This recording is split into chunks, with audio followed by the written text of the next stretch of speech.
Hi welcome to this session of English. BSc coaching के online classes में आप सबों का स्वागत है। कल हम लोगों ने किया था, कल के वीडियो में प्रोनाउन पे डिस्कशन किया था। प्रोनाउन का कल दूसरा पार्ट वीडियो के रूप में आपके सामने आया होगा। उसमें हम लोगों ने प्रोनाउन के जो बचे हुए टाइप्स थे उसको डिस्कस किया था। साथ ही साथ प्रोनाउन से रिलेटेड कुछ कॉन्सेप्ट्स कल डिस्कस किए गए थे। बल्कि एक ही कॉन्सेप्ट कल हम डिस्कस कर पाए थे, बाकी के कॉन्सेप्ट्स को आज डिस्कस करेंगे। But before taking up the discussion of grammar, word से रिलेटेड दो क्वेश्चन तुम्हारे सामने है। इसी तरह का दो क्वेश्चन कल भी हमने किया था और कहा था कि 2-3 क्वेश्चन अगले क्लास में किया जाएगा, अगले सेशन में हम लोग करेंगे।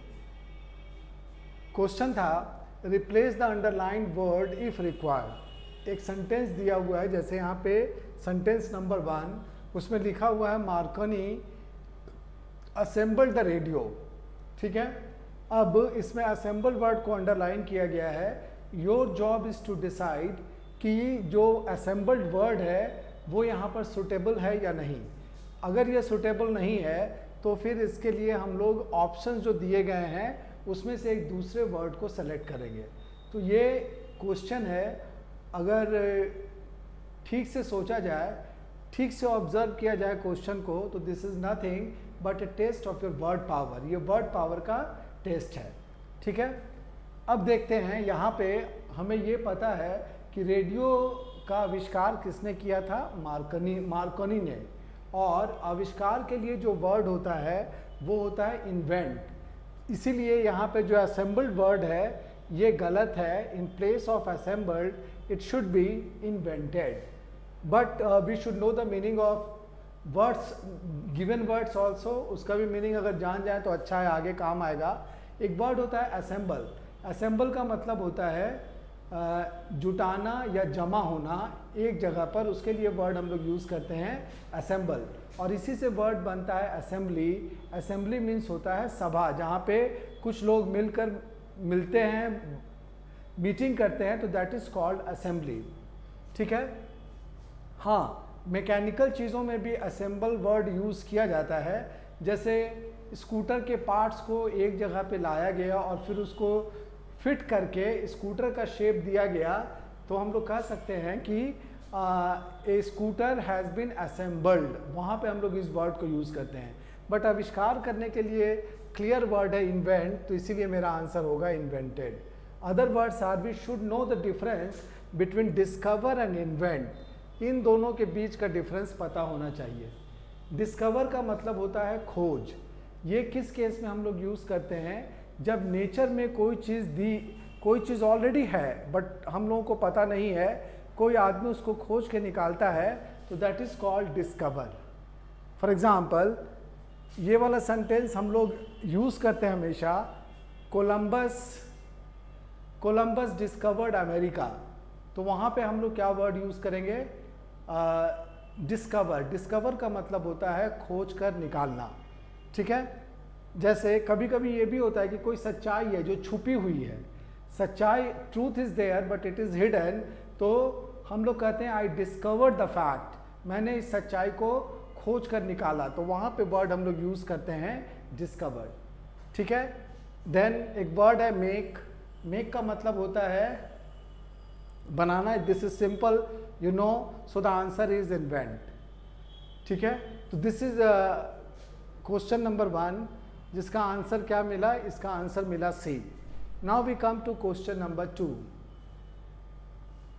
Flowers embellishment the beauty of our surroundings.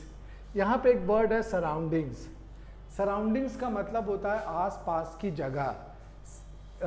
ये एक नाउन है और आसपास की जगह के लिए वर्ड हम लोग यूज़ करते हैं सराउंडिंग्स। जैसे the surroundings of this building, the surroundings of this building is beautiful. वहाँ पे हम लोग इस वर्ड को यूज़ करेंगे सराउंडिंग्स। इसके आसपास की जगह काफ़ी खूबसूरत है। तो फूल क्या करते हैं? फूल किसी भी जगह की सुंदरता को बढ़ाते हैं। बढ़ाने के लिए वर्ड हमको चाहिए, तो यहाँ पे बढ़ाने के लिए वर्ड है इन्हांस। ये वर्ड पहले भी डिस्कस किया है मैंने अपने वीडियो में। तो इन्हांस का मतलब जैसे for example knowledge enhances your confidence, makeup enhances your beauty, तो वहाँ पे हम लोग इस वर्ड को यूज़ करते हैं। तो यहाँ पे इम्बेलिशमेंट जो वर्ड है ये नाउन है, जबकि वर्ड यहाँ पे क्या चाहिए, यहाँ पे जो वर्ड चाहिए वो वर्ब चाहिए। चूँकि सब्जेक्ट यहाँ पे फ्लावर्स है तो सब्जेक्ट के बाद वर्ब आना चाहिए। इन्हांस एक वर्ब है, इसीलिए ये यहाँ पे सही फिट होगा।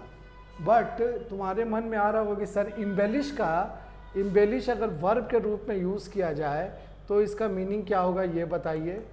इम्बेलिश एक वर्ब है, इसका मतलब भी तो होता है, इसका मतलब होता है सजाना।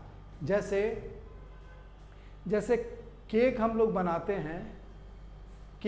बनाते हैं तो उसके ऊपर क्रीम से उसको इम्बेलिश करते हैं, उसको सजाते हैं। तो वहाँ पे हम लोग इस वर्ड को यूज़ करते हैं। इम्बेलिश मीन्स सजाना, डेकोरेट करना। बट यहाँ पे वर्ड चाहिए बढ़ाना ना, तो बढ़ाने के लिए ज़्यादा सही वर्ड है इन्हांस। एक और वर्ड है रिप्लेनिश। रिप्लेनिश का मतलब होता है रिफिल करना।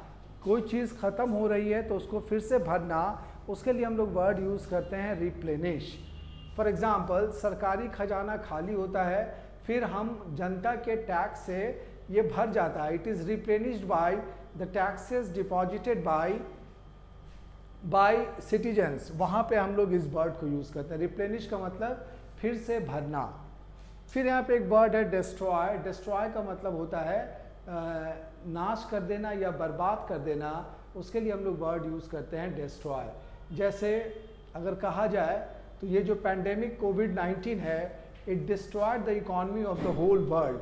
इसने पूरी दुनिया के अर्थव्यवस्था को बर्बाद कर दिया। तो यहाँ पे डिस्ट्रॉय का मतलब होता है बर्बाद करना।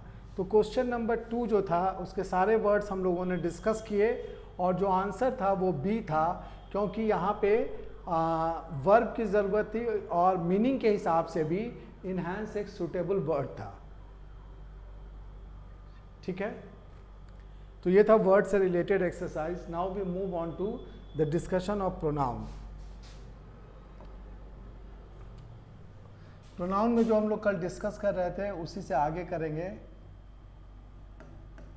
Concepts related to pronoun।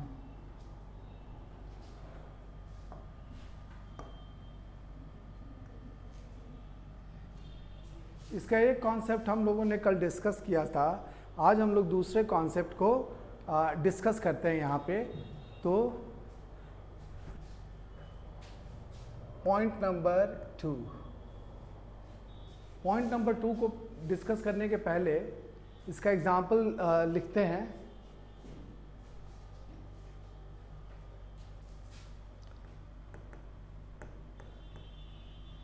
The employees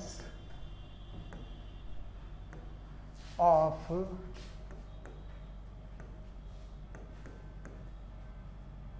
public sector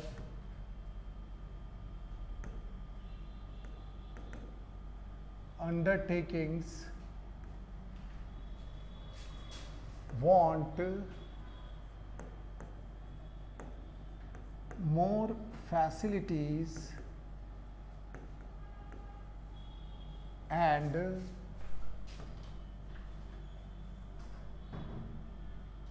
allowances for themselves. The employees of public sector undertakings want more facilities and allowances for themselves। ये एक एग्जाम्पल है जिसके बेसिस पर इस कॉन्सेप्ट को अच्छे तरीके से एक्सप्लेन किया जा सकता है। देखो इस सेंटेंस की अगर हम बात करें तो यहाँ पर जो एम्प्लॉयज़ है, इस सेंटेंस में जो एम्प्लॉयज़ है ये सब्जेक्ट के रूप में है। ठीक है, एम्प्लॉयज़ जो वर्ड है ये सिंगुलर है कि प्लूरल है, ये प्लूरल वर्ड है। यानी कि इस सेंटेंस का जो सब्जेक्ट है वो सब्जेक्ट क्या हुआ, सब्जेक्ट यहाँ पे प्लूरल है।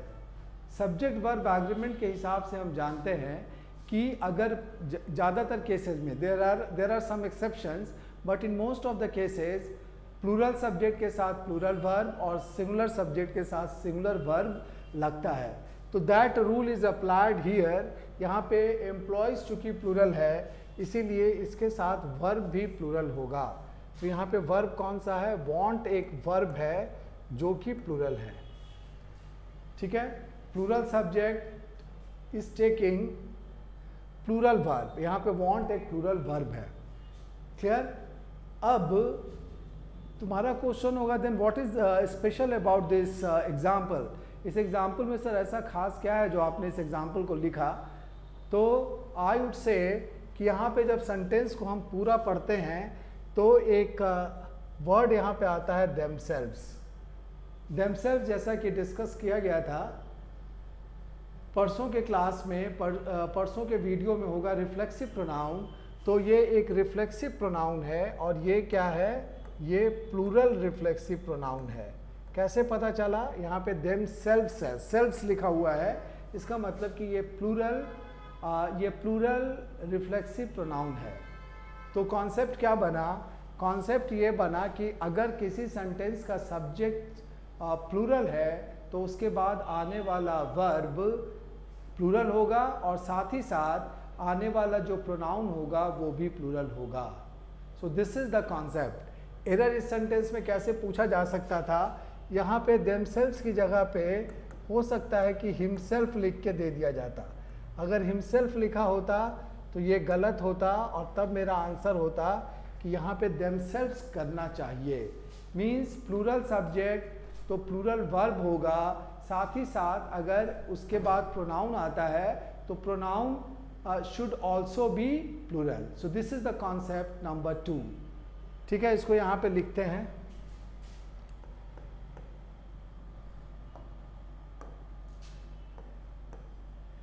If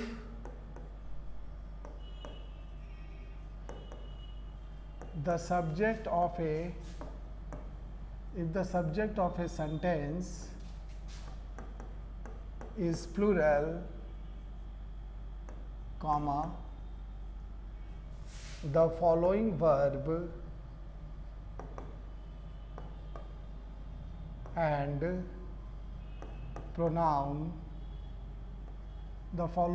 and pronoun should also be plural.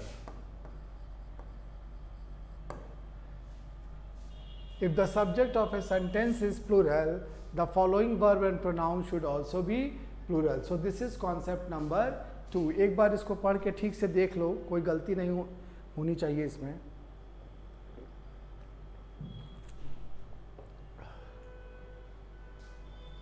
ठीक है, hope there is no confusion in this concept. Now we discuss the third point. इसका भी एग्जाम्पल पहले देते हैं। His efforts will bring him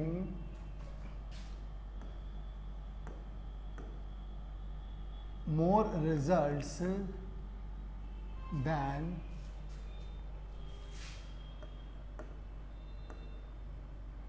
your efforts.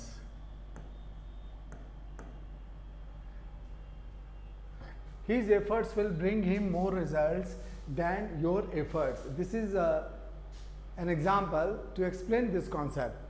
यहाँ पे हम लोग देखते हैं इस सेंटेंस को पढ़कर कि इसमें कंपैरिजन किसके किसके बीच में किया जा रहा है। इंग्लिश लैंग्वेज में ये बहुत इंपॉर्टेंट है टू डिटरमिन द कंपैरिजन, कि कंपैरिजन किन किन दो चीज़ों के बीच में किया जा रहा है। कभी कभी इसमें गड़बड़ी भी हो जाती है, but we should be careful about it. So his efforts will bring him more results than your efforts. यहाँ पे एकदम क्लियर है। सेंटेंस का मीनिंग भी अगर पढ़ें, मीनिंग भी अगर समझने की कोशिश करें तो यही मीनिंग होगा कि उसके प्रयास तुम्हारे प्रयासों के मुकाबले कहीं बेहतर रिजल्ट लाएंगे। सो this is the meaning of the sentence and comparison is being made between, किसके किसके बीच में कंपैरिजन है यहाँ पे कंपैरिजन है हिज एफर्ट्स को हम लोग कंपेयर कर रहे हैं योर एफर्ट्स से। ठीक है, कंपैरिजन किसके किसके बीच में है? हिज एफर्ट्स और योर एफर्ट्स के बीच में। अगर इस सेंटेंस को तुम कहीं पर बोलते हो, किसी के सामने बोलते हो, तो as far as spoken English is concerned उसमें चल जाएगा, लोग मार्क नहीं करेंगे। But when it comes in writing तब ये ग्रामर के हिसाब से गलत है। क्वेश्चन तुम्हारा होगा कि सर क्यों गलत है? तो एक बार पहले भी बताया है मैंने कि एक ही नाउन को एक सेंटेंस में रिपीट नहीं किया जाना चाहिए। अगर एक नाउन को तुम एक ही सेंटेंस में 2 बार लिखते हो, इससे ये पता चलता है कि your knowledge of pronoun is not sound. Pronoun के बारे में तुम्हारा ज्ञान अच्छा नहीं है। तो यहाँ पर हम लोगों को क्या करना होगा? एफर्ट्स यहाँ पे एक नाउन है जो दोबारा यहाँ पर रिपीट हुआ है। ठीक है, which should not be there, इसको यहाँ पे होना नहीं चाहिए था। तो इसको क्या करेंगे? एफर्ट्स को यहाँ से ड्रॉप करना पड़ेगा। एफर्ट्स यहाँ पे नहीं रहेगा, बट ऐसे ही ड्रॉप नहीं कर सकते। अगर ऐसे ड्रॉप करेंगे तो फिर मेरा सेंटेंस गलत हो जाएगा। Some improvement is to be made, इसमें कुछ इम्प्रूवमेंट करना पड़ेगा। What improvement is required? Efforts को अगर हम ड्रॉप करते हैं तो योर की जगह पे योर्स लिखना पड़ता है, और तब ये जाके सेंटेंस सही होता है। क्या बनेगा सेंटेंस? यहाँ पे योर एफर्ट्स में से एफर्ट्स चला जाएगा और योर की जगह पे लिखना पड़ेगा yours. Is it clear? Improvement क्या हुआ? एफर्ट्स ड्रॉप होगा और उसकी जगह पे हम लोग योर्स करेंगे। फिर इसकी टेक्निकलिटी को समझाता हूँ। अगर लिखा हुआ है योर एफर्ट्स, तो क्या है? एफर्ट्स यहाँ पे नाउन है, उसके पहले योर क्या होगा? योर एडजेक्टिव होगा। कल भी इसको डिस्कस किया गया है। प्रोनाउन जब किसी नाउन के पहले होता है तो it is not a pronoun, rather it is an adjective. तो यहाँ पे योर क्या है? योर एक एडजेक्टिव है। तो योर एफर्ट्स में जो योर था वो एडजेक्टिव था, लेकिन योर्स क्या होता है? योर्स एक पजेसिव प्रोनाउन होता है। Yours is a possessive pronoun.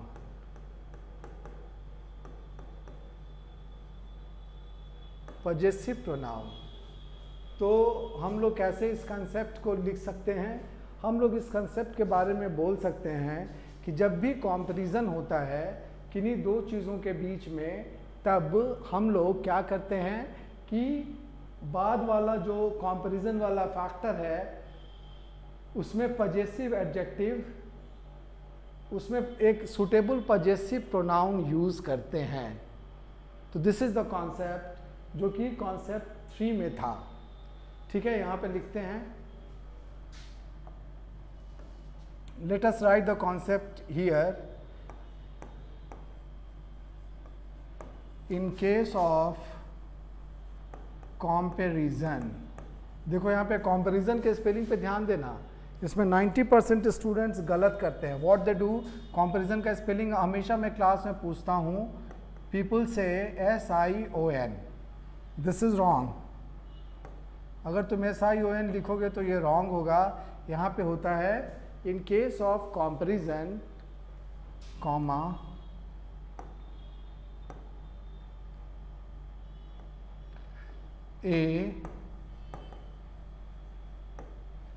a suitable possessive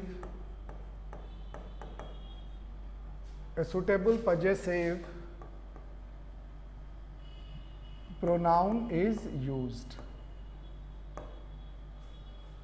A suitable possessive pronoun is used. So this is the concept, और ये कॉन्सेप्ट नंबर 3 है। In case of comparison a suitable possessive pronoun is used. जैसे कि यहाँ पे use किया गया yours, ये एक पजेसिव प्रोनाउन था। तो इस कॉन्सेप्ट पर भी बेस्ड क्वेश्चंस एग्जाम में आते हैं। हमारे एक्सरसाइज में भी दिए गए हैं। जब एरर्स का एक्सरसाइज शुरू करेंगे, प्रॉबेबली परसों से हम लोग इसको शुरू कर पाएंगे। कल एक क्लास और होगा जिसमें कि कॉन्सेप्ट से डिस्कस किया जाएगा। उसमें इस तरह के क्वेश्चंस देखने को मिलेंगे। There we will apply this concept to the given question, right? Then we discuss concept number 4।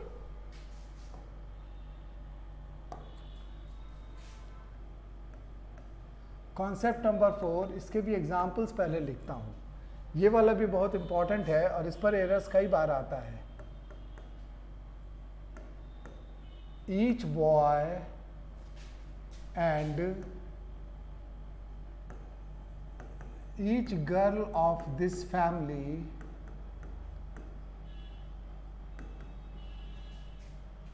Is educated. Each boy and each girl of this family is educated. This is example 1. एक और example यहाँ पर discuss करते हैं। Every teacher and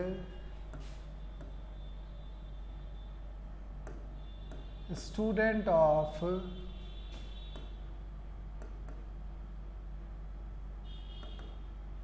this coaching institute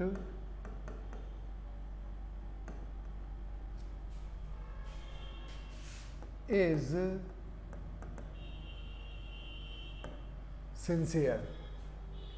There are two examples on the basis of which concept 4 can be well explained. इसको अच्छे तरीके से हम लोग explain करते हैं।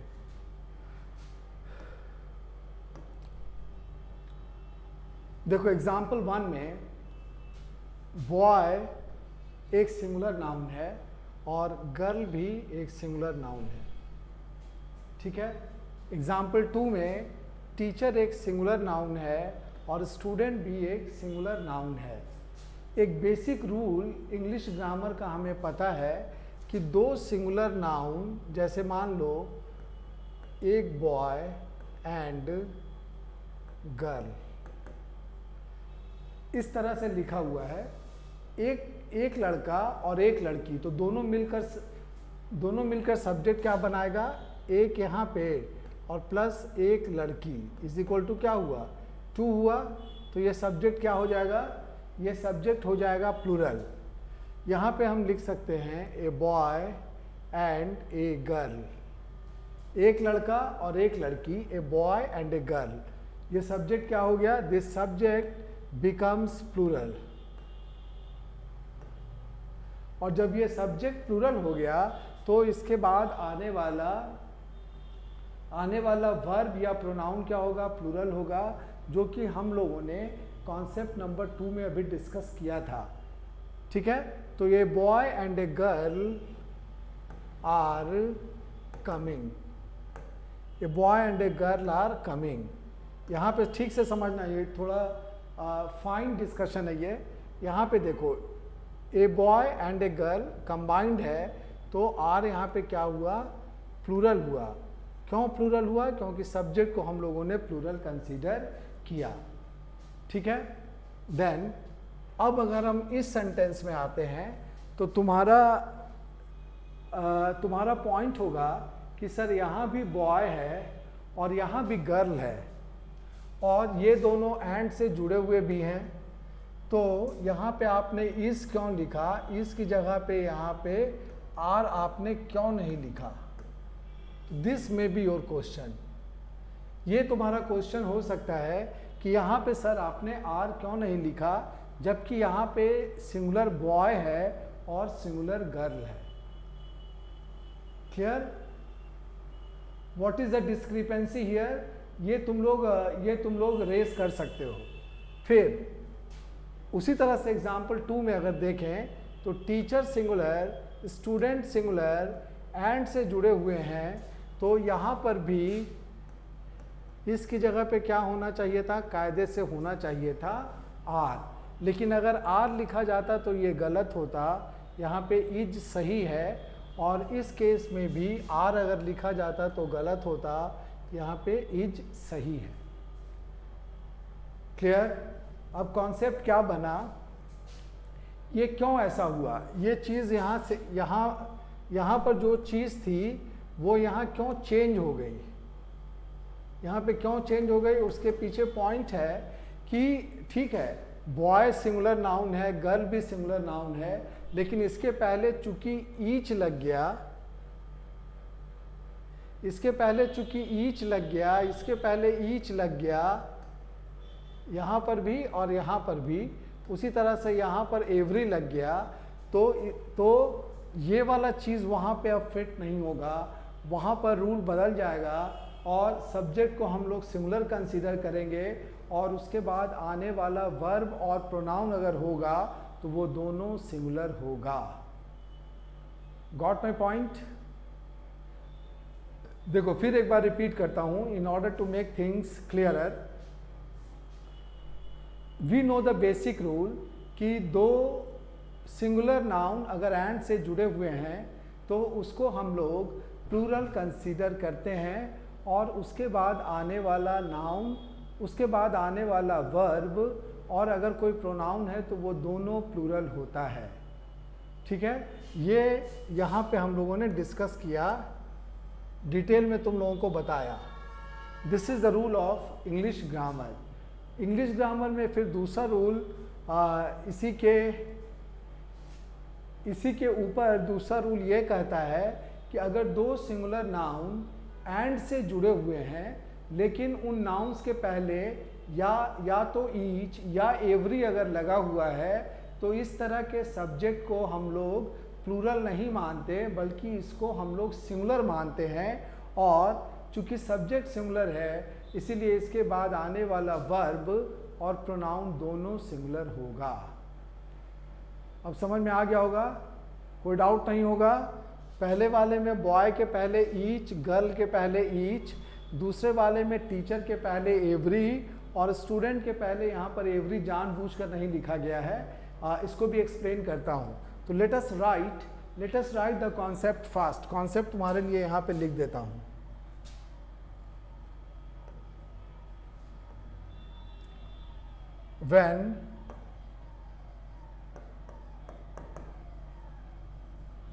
when two singular nouns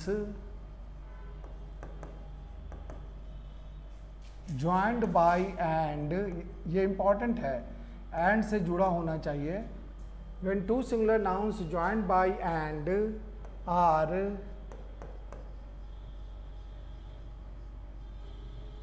preceded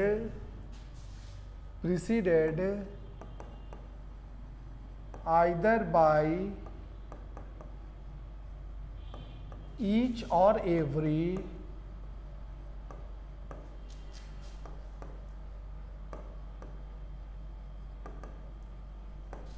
the subject is considered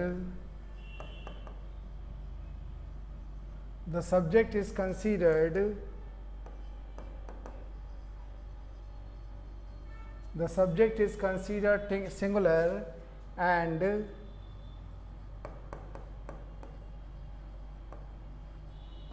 it takes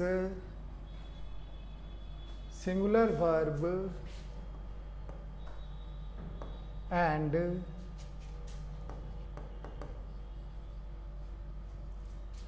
singular pronoun after it.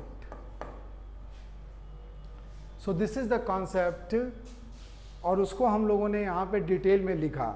थोड़ा underline करते हैं इसको अलग कलर से तो ज़्यादा समझ में आएगा। What is the concept? When two singular nouns, पहले वाले में बॉय और गर्ल, दूसरे वाले में टीचर और स्टूडेंट, ज्वाइंड बाय एंड, ये वाला भी इंपॉर्टेंट है, देखो दोनों में एंड है, and are preceded either by each और एवरी, इसको भी अंडरलाइन किया जाए ईच और एवरी को। यहाँ पे एक वर्ड मैंने यूज़ किया प्रीसीड का मतलब होता है पहले आना और सक्सीड का मतलब होता है बाद में आना। तो इनके पहले अगर ईच और एवरी आता है, देखो यहाँ पर ईच है, यहाँ पर एवरी है, यहाँ पे ईच है, यहाँ पर भी एवरी हो सकता था लेकिन अभी इसके बारे में बताता हूँ। तो ईच और एवरी आता है तो हम लोग इस सब्जेक्ट को, ये जैसे जो पूरा सब्जेक्ट है, ये पूरा सब्जेक्ट है, इसको हम लोग सिंगुलर मानते हैं और इसके बाद आने वाला नाउन, इसके बाद आने वाला वर्ब और प्रोनाउन, ये दोनों ही सिंगुलर होते हैं। ठीक है, तो क्या है, the subject is considered singular. Subject को हम लोग क्या मानेंगे, सिंगुलर मानेंगे, और इसके बाद हम लोग सिंगुलर वर्ब यूज करेंगे या सिंगुलर प्रोनाउन यूज करेंगे। एक बार ठीक से इस कॉन्सेप्ट को समझ लो।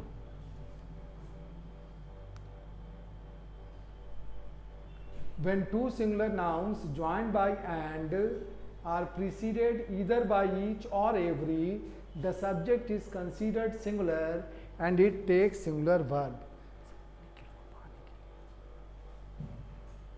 ठीक है, दोनों में से कोई भी हो सकता है, ईच भी हो सकता है या एवरी भी हो सकता है। अब तुम्हारा एक क्वेश्चन होगा कि सर यहाँ पे बॉय के पहले तो आपने ईच लगाया, गर्ल के पहले भी ईच लगाया, यहाँ पे अपने टीचर के पहले तो आपने एवरी लगाया, लेकिन हम लोग स्टूडेंट्स के सामने में आपने एवरी नहीं लगाया। ऐसा क्यों किया? Why this injustice to us? तो इसके पीछे एक्सप्लेनेशन है, this has been deliberately done. तुम लोगों के ध्यान को आकर्षित करने के लिए इसको जानबूझकर किया गया कि अगर हम चाहते तो यहाँ पर भी एवरी लगा देते। अगर लगा हुआ रहेगा तब भी वो सही रहेगा, और अगर नहीं भी लगा हुआ है तब भी माना जाता है कि स्टूडेंट के पहले एवरी है। ठीक है, जैसे ऊपर वाले सेंटेंस को हम लोग ऐसे भी लिख सकते थे, each boy and girl of this family is educated. ठीक है, अगर तुम चाहो तो दोनों नाउन के पहले ईच या एवरी लगा सकते हो, और अगर चाहते हो तो सिर्फ पहले वाले नाउन के पहले ईच या एवरी लगाकर छोड़ा जा सकता है, और ये माना जाएगा कि जो सेकंड वाला नाउन है, सिंगुलर नाउन, उसके पहले ईच या एवरी ऑलरेडी लगा हुआ है। ठीक है, सो this is the concept of 4। जो फोर्थ नंबर पॉइंट था वो यही कॉन्सेप्ट था। क्लियर? इस पर बेस्ड एरर्स बहुत बार देखने को मिलेगा एग्जाम में, और एक्सरसाइज में भी हम लोग इसको डिस्कस करेंगे। Now we move on to the next concept number 5.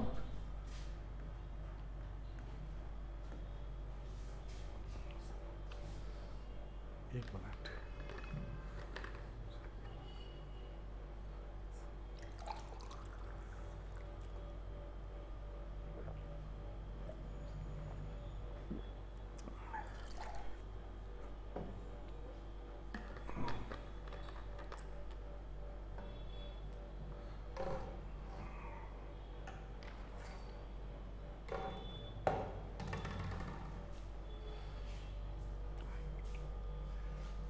First we write its example. इस पे भी ध्यान देना।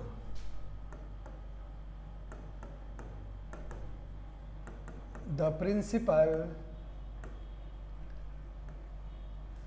as well as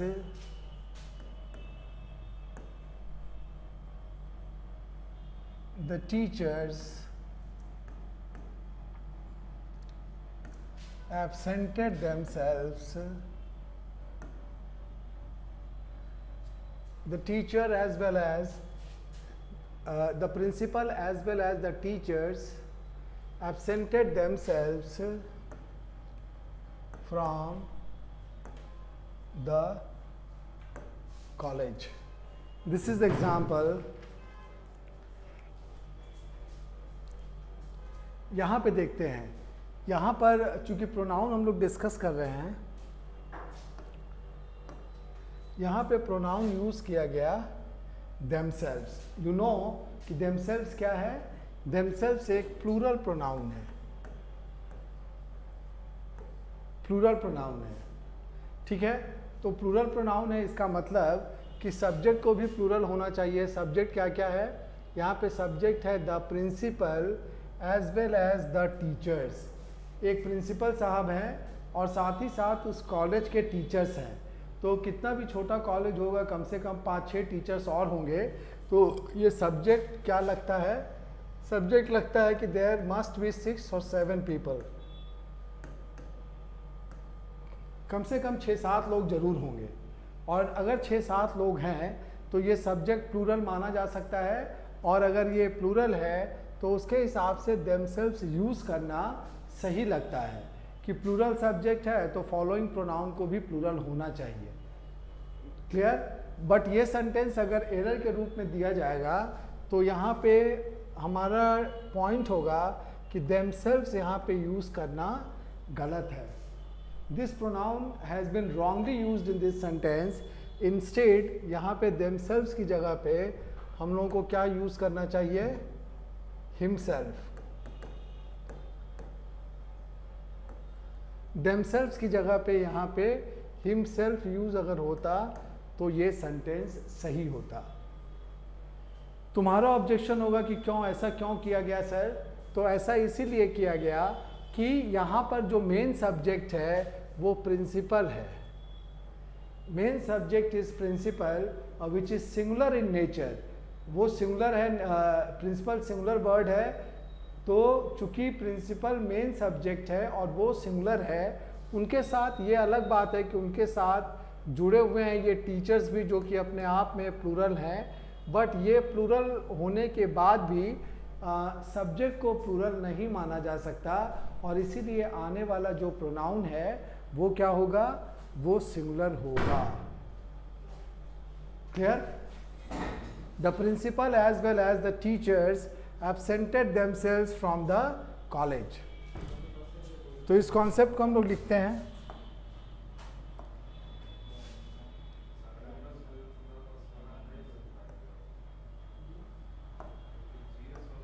when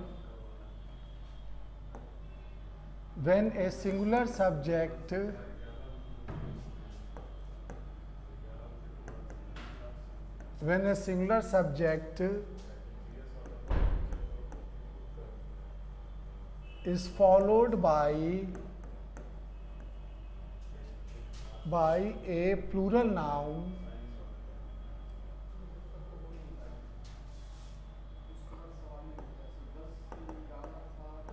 with the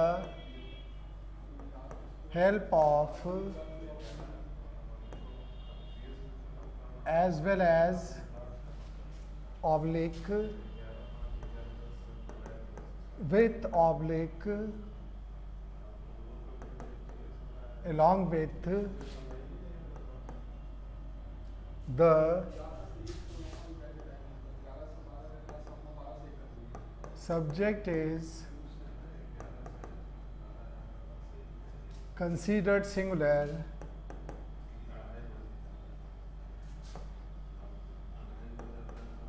and the following verb and pronoun are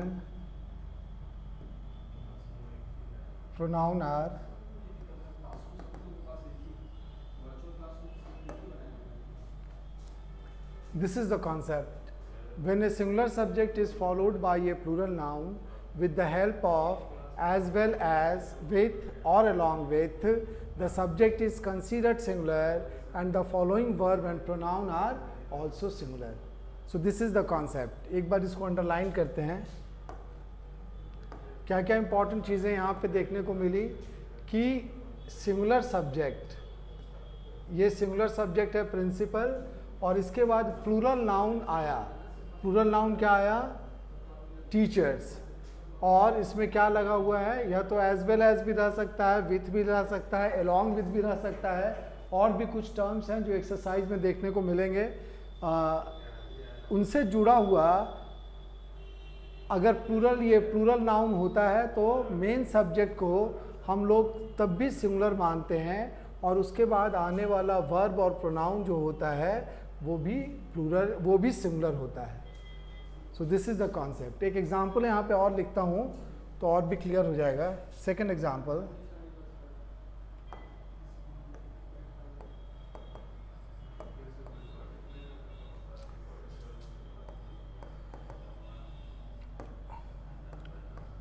Virat Kohli with his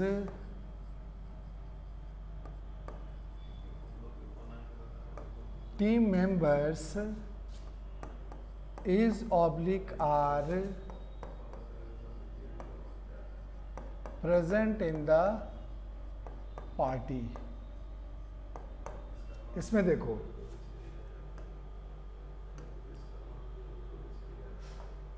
यहाँ पे Virat Kohli with his team members is और are present in the party, you decide. यहाँ पे विराट कोहली क्या है, विराट कोहली इज सिंगुलर, उसके बाद लगा हुआ है यहाँ पे विथ, उसके बाद यहाँ पे टीम मेंबर्स जो है ये क्या है, ये नाउन है और ये कैसा नाउन है, ये प्लूरल है। ठीक है, अब तुमको डिसाइड करना है कि ये जो वर्ब है इज या आर, इन दोनों में से कौन सा होगा, क्या ये सिंगुलर होगा या प्लूरल होगा। कॉन्सेप्ट क्या था कि मेन जो सब्जेक्ट होता है उस पर हम लोग फोकस करते हैं। तो मेन सब्जेक्ट क्या है, main subject is Virat Kohli और which is singular in nature, तो इसीलिए वर्ब यहाँ पे क्या होगा, यहाँ पे वर्ब होगा is. So this is important, Virat Kohli with his team members is और are present in the party, यहाँ पे इज सही है। तो ये था कॉन्सेप्ट 5। ठीक है, कोई doubt? I am trying my best to explain the things in a simple way. फिर भी अगर कहीं पे डाउट होगा तो तुम लोग इसको पूछ सकते हो कमेंट बॉक्स में जाके कि सर ये वाला कॉन्सेप्ट समझ में नहीं आया। ठीक है, चलो now we move on to concept 6। This is very important.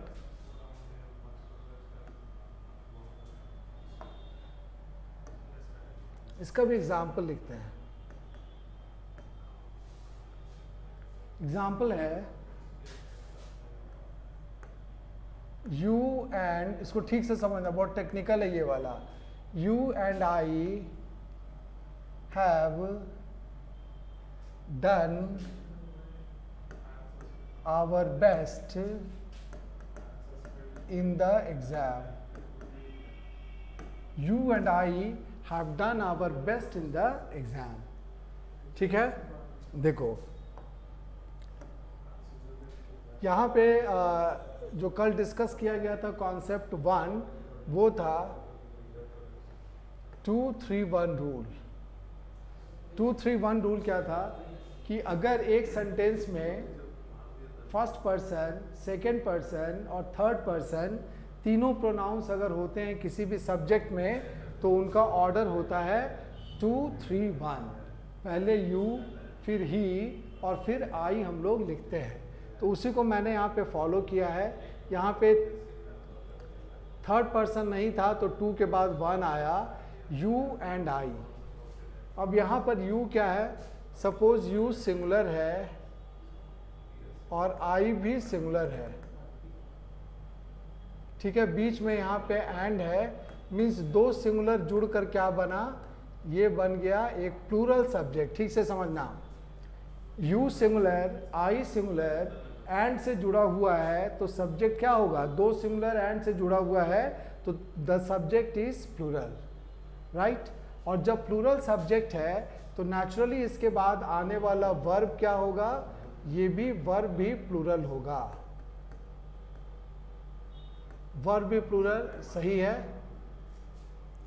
ठीक है, उसके बाद अगर कोई प्रोनाउन आता है तो वो प्रोनाउन भी अपने आप में प्लूरल होगा।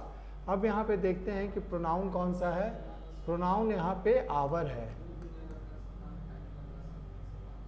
और ये प्रोनाउन भी क्या है, ये भी प्लूरल है।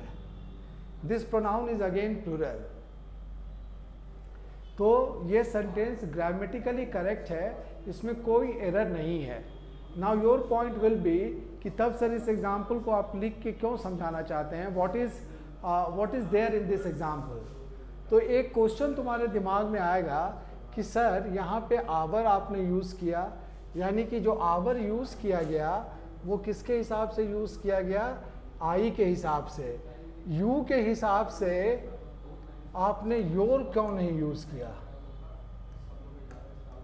तुम्हारा ये क्वेश्चन होना चाहिए था कि जब यहाँ पे 2 प्रोनाउन है यू एंड आई, तब आपने आई के हिसाब से आवर तो लिखा, आई के हिसाब से आवर लिखा, लेकिन यू के हिसाब से योर क्यों नहीं लिखा गया। तो this is very technical, this you must know. ये कॉन्सेप्ट क्या कहता है कि जब भी इस तरह का केस हो कि दो अलग अलग पर्सन के प्रोनाउन एंड से जुड़े हुए हों, तो क्या करना चाहिए, तो उसमें हमको जो हायर ऑर्डर वाला प्रोनाउन है उसको सेलेक्ट करना चाहिए। जैसे देखो यू एंड आई की अगर हम बात करें तो इसमें यू क्या है, ये वाला हम लोगों ने डिस्कस किया था, फर्स्ट पर्सन, सेकेंड पर्सन और थर्ड पर्सन। आई मान लो, यू और ही, यही है first person, second person, third person. अगर हम ऑर्डर की बात करें तो ये नीचे से ऊपर जाता है, ऑर्डर जो है ऑर्डर ऑफ द प्रोनाउन नीचे से ऊपर जाता है, यानी कि ये सबसे थर्ड पर्सन जो है वो सबसे कम ऑर्डर का है और फर्स्ट पर्सन जो है ये हाईएस्ट ऑर्डर का प्रोनाउन है। ये हाईएस्ट है, थर्ड पर्सन लोवेस्ट है और इसके बीच में सेकेंड पर्सन है। ये वाला ऑर्डर का कॉन्सेप्ट क्लियर हो गया। अब इसको हम अप्लाई करते हैं यहाँ पर यू एंड आई में। यू एंड आई में अगर देखोगे तो हायर ऑर्डर का प्रोनाउन कौन सा है, हायर ऑर्डर का प्रोनाउन है आई।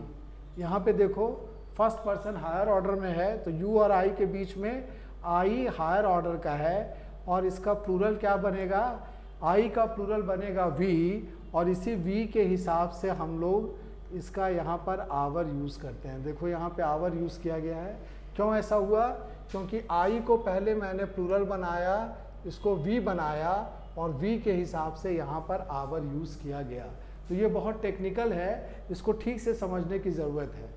एक बार फिर रिपीट करता हूँ तुम्हारे कन्वीनियंस के लिए। कॉन्सेप्ट सेज कि अगर किसी भी सेंटेंस में दो सिंगुलर प्रोनाउंस एंड से जुड़े हुए हैं तो उसमें हम देखते हैं कि हायर ऑर्डर का प्रोनाउन कौन सा है, और जो हायर ऑर्डर का प्रोनाउन होगा उसको प्लूरल में चेंज करेंगे और फिर उसके हिसाब से जो प्रोनाउन बनेगा वो उसी को हम लोग अपने सेंटेंस में यूज़ करेंगे। यहाँ पे था यू एंड आई को हम लोगों ने लिया था, यू एंड आई में हायर ऑर्डर का प्रोनाउन आई था, आई का प्लूरल हुआ वी और इससे जो प्रोनाउन बना वो है आवर, और इसीलिए यहाँ पे आवर यूज़ किया गया। ठीक है, एक दो और करके देखते हैं। जैसे 2-3-1 के रूल को फॉलो करो। 2-3-1 अगर मान लो तुम लिखते हो ही एंड आई, इसमें बताओ इसमें हायर ऑर्डर का प्रोनाउन कौन सा है, ये थर्ड पर्सन है और ये फर्स्ट पर्सन है। हायर ऑर्डर का प्रोनाउन फिर यहाँ पर आई है, आई को चेंज करेंगे वी में और वी को चेंज करेंगे आवर में। एक और एग्जांपल, मान लो अगर लिखा हुआ है यू एंड ही, ऐसा भी लिखा जा सकता है। तो यहाँ पे देखते हैं हायर ऑर्डर का प्रोनाउन कौन सा है, हायर ऑर्डर का प्रोनाउन यहाँ पे यू होगा। सेकंड पर्सन है, ये हायर ऑर्डर का प्रोनाउन है, इसका प्लूरल बनाएंगे तो इसका प्लूरल भी यू होता है। यू सिंगुलर भी हो सकता है और यू प्लूरल भी हो सकता है, और यू को जब चेंज करेंगे तो यहाँ पे योर लिखा जाएगा। जैसे हम लोग लिख सकते हैं you and he are doing your work. You and he are doing your work, यहाँ पे यू हायर ऑर्डर का प्रोनाउन है तो इसके हिसाब से हम लोग यहाँ पे योर यूज़ करेंगे। So this is the concept which is a bit complicated, but I tried my best to make it very simple for you। और इस तरह का अगर एरर्स आएगा तो तुमको दिक्कत नहीं होगी। इसको लिख भी देते हैं तुम्हारे कन्वीनियंस के लिए, तुम लोग भी इसको अपने नोटबुक में लिख लेना। So point is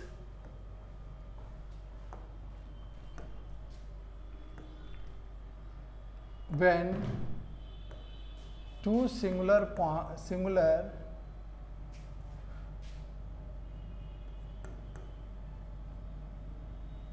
pronouns of different persons are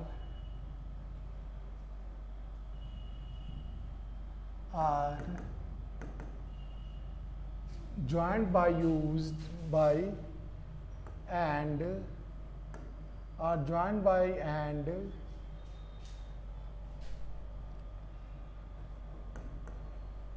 the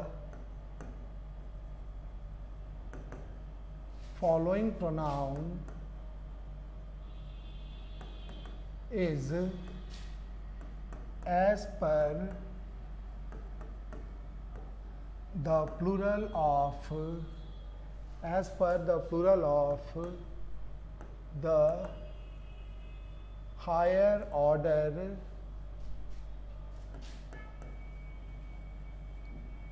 pronoun of the subject. This is the concept. कहता है कि सब्जेक्ट में अगर दो सिंगुलर प्रोनाउन हैं और एंड से जुड़े हुए हैं और उसके बाद के प्रोनाउन को हमको डिसाइड करना है, तो सब्जेक्ट में जो हायर ऑर्डर का प्रोनाउन होगा उसको हम लोग पहले प्लूरल बनाएंगे और उस प्लूरल के हिसाब से जो प्रोनाउन होगा वही हम लोग बाद में यूज़ करेंगे। तो ये एक बहुत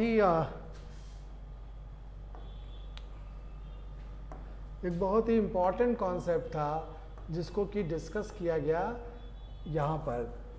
तुम्हारे समझने के लिए एग्जाम्पल्स भी दिए गए और उम्मीद है कि ये कॉन्सेप्ट समझ में आ गया होगा। इस पर बेस्ड एरर्स जब क्वेश्चन में आएगा तो वहाँ पे बताएंगे कि देखो ये वाला एरर इसी कॉन्सेप्ट पर बेस्ड है। तो with this we conclude today session. आज का सेशन यहीं पे ख़त्म करता हूँ और बाकी के जो बचे हुए कॉन्सेप्ट्स हैं प्रोनाउन के उसको हम लोग कल डिस्कस करेंगे। उम्मीद है कि कल इसको ख़त्म किया जाएगा और फिर परसों से प्रोनाउन से रिलेटेड जो एक्सरसाइज है, जो एरर्स है, जैसा कि नाउन में हम लोगों ने 60 क्वेश्चंस को किया था 2 सेशन में, उसी तरह से प्रोनाउन के सभी इम्पॉर्टेंट टाइप्स और सभी इम्पॉर्टेंट क्वेश्चन जो एग्ज़ाम में पूछे जा चुके हैं उसको हम लोग आने वाले 2 और वीडियोज़ में 2 और सेशन में डिस्कस करेंगे। और इतना करने के बाद प्रोनाउन पे तुम्हारा अच्छा कमांड हो जाएगा। You will feel perfection over this topic of English grammar also और कोई दिक्कत नहीं होगी। कल फिर मिलेंगे नए कॉन्सेप्ट्स के साथ प्रोनाउन के। Till then take care and take very good care of yourself and your family members also. Thank you.